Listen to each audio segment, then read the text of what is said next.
దేవుని మాటకు లేక దేవుని ఆజ్ఞకు లోబడిన వారిని హెచ్చింపచేసే యేసయ్య నామంలో మీకు వందనములు. నేస్తం, ఎస్తేరు గ్రంథమును మనం గమనించినప్పుడు అక్కడ అహష్వేరోషు రాజు ఉన్నాడు. 127 సంస్థానాలను అతను ఏలుతున్నాడు. అయితే ఇతను శూషణ కోటలో ఉండేవాడు. ఈ రాజుగారికి ఒకరోజు నిద్ర పట్టలేదు నేస్తం. అయితే ఆ టైంలో టైం పాస్ కోసమేమో ఆ సమాచార గ్రంథము ఒకసారి ఇటు తీసుకురా అని తన సేవకునికి చెప్పి ఆ సమాచార గ్రంథమును తెరచి తన సేవకుని చదవమని చెప్పినప్పుడు అతడు ఈ విషయాన్ని చదువుతూ ఉన్నాడు. ఏమనంటే, బిక్తాను, తెరేషు అను 2 నపుంసకులు ఉన్నారు. వీరు రాజుగారి దగ్గర ద్వారపాలకులుగా అంటే వాచ్మ్యాన్లుగా పనిచేస్తూ ఉండేవారు. వీరు రాజుగారిని చంపాలి అని వారు మాట్లాడుకుంటున్నప్పుడు ఆ రాజుగారి దగ్గర అంటే అహష్వేరోషు రాజుగారి దగ్గర పనిచేసే ఇంకొక ద్వారపాలకుడైన అంటే వాచ్మ్యాన్గా పనిచేస్తూ ఉన్న అహష్వేరోషు రాజు యొక్క భార్య అయిన ఎస్తేరు రాణి యొక్క పెనతండ్రి కుమారుడైన మొర్దెకై విని ఆ విషయాన్ని ఎస్తేరు రాణి ద్వారా రాజునకు తెలియజేశాడు. నేస్తం, ఒకసారి ఇక్కడ ఆగుదాం. ఎందుకంటే సమాచార గ్రంథంలో ఇదంతా రాసి ఉండదు నేస్తం. ఎందుకు ఇదంతా మీకు చెప్పానంటే, మొర్దెకై అంటే ఎవరో మీకు తెలియాలని ఇదంతా చెప్పాను. కానీ సమాచార గ్రంథంలో ఏమని రాసి ఉంటుందంటే, బిక్తాను, తెరేషు ద్వారపాలకులైన అంటే రాజుగారి దగ్గర పనిచేసే వాచ్మ్యాన్లైనటువంటి బిక్తాను, తెరేషు అనువారు రాజుగారిని చంపడానికి ప్రయత్నించిన సంగతి మొర్దెకై చెప్పినట్లు సమాచార గ్రంథంలో రాయబడి ఉంది. అయితే ఈ విషయాన్ని విన్న అహష్వేరోషు రాజుగారు సేవకులతో ఏమన్నారంటే, ఇందు నిమిత్తము అంటే నేను బిక్తాను, తెరేషుల వారి చేత చంపబడకుండా కాపాడబడడానికి కారణమైన మొర్దెకైకి మనం బహుమతి ఇవ్వడం కానీ లేదా తన గురించి గొప్పగా చెప్పడం కానీ ఏమైనా చేశామా అని సేవకులను రాజుగారు అడిగినప్పుడు సేవకులు ఏమన్నారంటే, అతనికి ఏమీ చేయబడలేదని రాజుగారికి జవాబు ఇచ్చారు. ఆ తర్వాత రాజుగారు సేవకులతో ఏమన్నారంటే, ఆవరణములో ఎవరో ఉన్నారు, ఎవరో చూసిరండి అని చెప్పినప్పుడు సేవకులు చూసి రాజుగారితో ఏం చెప్పారంటే, హామాను ఆవరణములో ఉన్నాడు అని చెప్పినప్పుడు రాజు హామానుని లోపలికి రానియండి అని చెప్పినప్పుడు హామాను లోపలికి వచ్చాడు. నేస్తం, ఇక్కడ కొంచెం సేపు ఆగుదాం. ఎందుకంటే ఈ హామాను ఎవరో మీకు తెలియాలి కదా. అందుకే ఇక్కడ కొంచెం సేపు ఆగుదాం. ఈ హామాను ఎవరంటే రాజుగారి దగ్గర ఉన్న అధికారులందరికంటే పై అధికారి. అయితే ఇతని గురించి రాజుగారు ప్రజలకు ఒక ఆజ్ఞ ఇచ్చారు.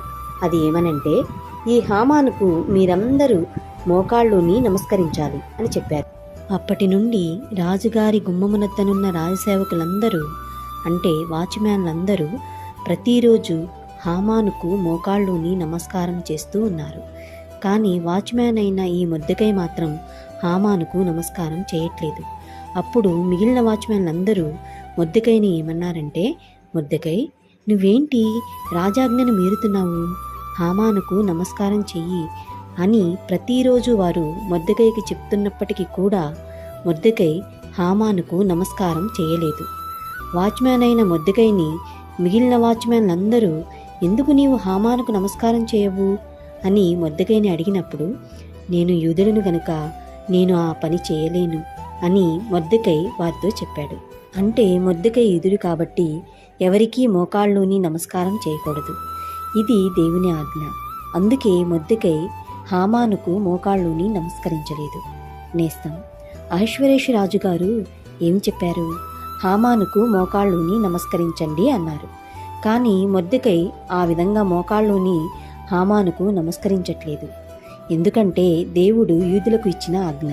అందుకే కదా యూదుడైన మొర్దెకై వాచ్మ్యాన్లకు ఏం చెప్పాడు? నేను యూదుడను గనుక నేను ఆ పని చేయలేను అని అన్నాడు. నేస్తం, రాజుగారేమో మోకాళ్ళుని నమస్కరించమని ఆజ్ఞ ఇచ్చారు. రాజుగారి ఆజ్ఞ మీరితే ఏమవుతుంది నేస్తం?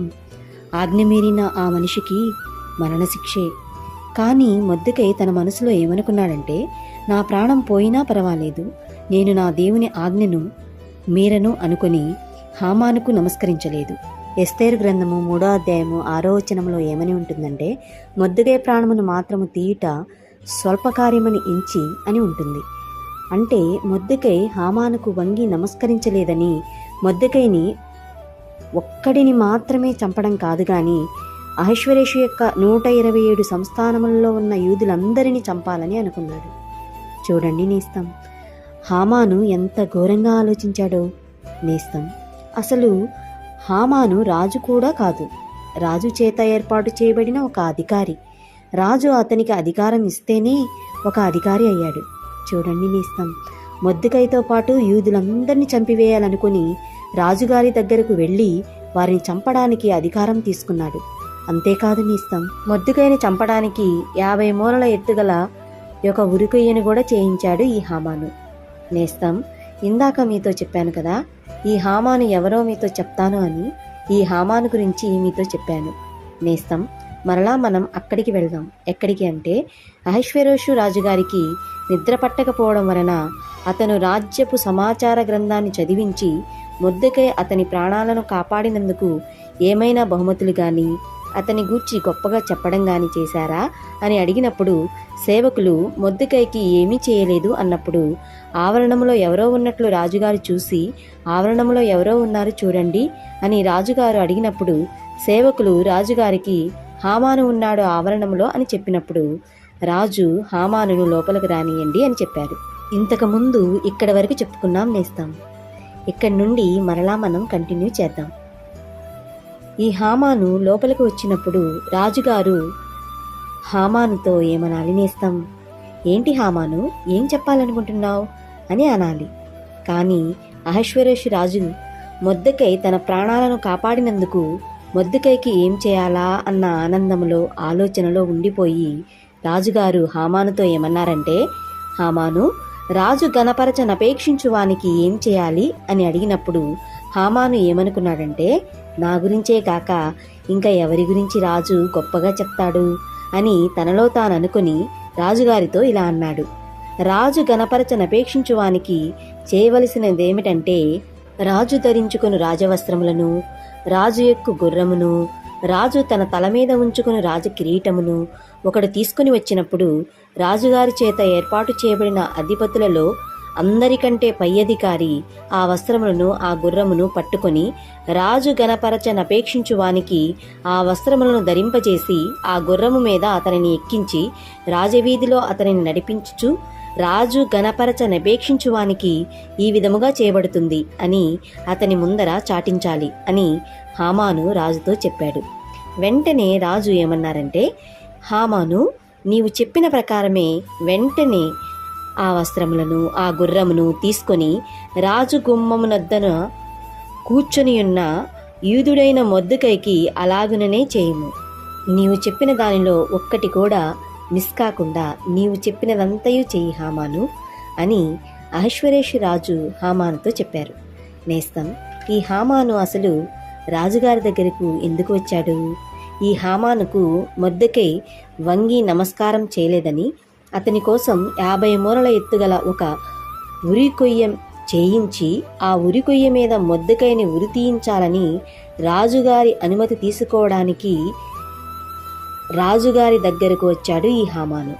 అయితే రాజుగారి దగ్గరకు వచ్చిన ఈ హామానుతో హామాను ఏమీ మాట్లాడకముందే రాజుగారు హామానుతో ఏమన్నారంటే, హామాను, నా ప్రాణాలు రక్షింపబడటానికి కారకుడైన ఈ మొర్దెకైకి నేను వేసుకునే వస్త్రములను అతనికి వేసి, నేను పెట్టుకున్న కిరీటమును అతనికి పెట్టి, నేను ఎక్కు గుర్రము మీద అతనిని ఎక్కించి రాజవీధిలో అతనిని నడిపించు అని చెప్పాడు.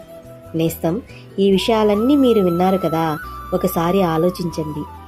మొర్దెకై యూదుడు గనుక దేవుని ఆజ్ఞ ప్రకారం అతను హామానుకు వంగి నమస్కారం చేయలేదు.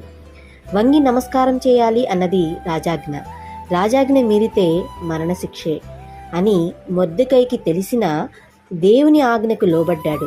చూశారా నేస్తం, మొర్దెకై దేవుని ఆజ్ఞకు లోబడ్డాడు కాబట్టే మరణించవలసిన మొర్దెకై హెచ్చింపబడేలా చేశాడు దేవుడు. నేస్తం, మనం కూడా దేవుని ఆజ్ఞలకు లోబడాలి, ఆయన ఆజ్ఞలకు లోబడి జీవించాలి. అంతేకాదు నేస్తం, మన పర్సనల్ విషయాలు కూడా మనకు ఉంటాయి.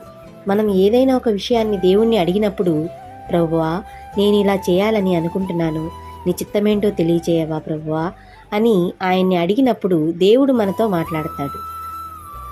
వాక్యం ద్వారానో, లేక పరిశుద్ధాత్మ ప్రేరేపణ ద్వారానో, లేక కళల ద్వారానో, దర్శనాల ద్వారానో దేవుడు మనకు ఇలా చెయ్యి అని తెలియచేసినప్పుడు మనం ఖచ్చితంగా చేయాలి నేస్తం. దేవుడు చెప్పిన విధంగా మనం చేస్తున్నప్పుడు ఇతరులు మనం అలా చేయడం చూసి, ఏంటి ఇతను ఇలా చేస్తున్నాడు, లేక ఏంటి ఈమె ఇలా చేస్తుంది అని మనల్ని గురించి అనుకొని మన దగ్గరకు వచ్చి, ఏంటి నీవు ఇలా చేస్తున్నావు, ఇలా చేస్తే నీకు నష్టం వస్తుంది అని కానీ, లేక ఇలా చేస్తే మంచిది కాదు అని కానీ మీకు చెప్పిన వారి మాట మనం వినకూడదు నేస్తం. ఏది ఎలా చేస్తే మంచిగా ఉంటుంది, లేక మంచి జరుగుతుందో దేవునికి తెలుసు.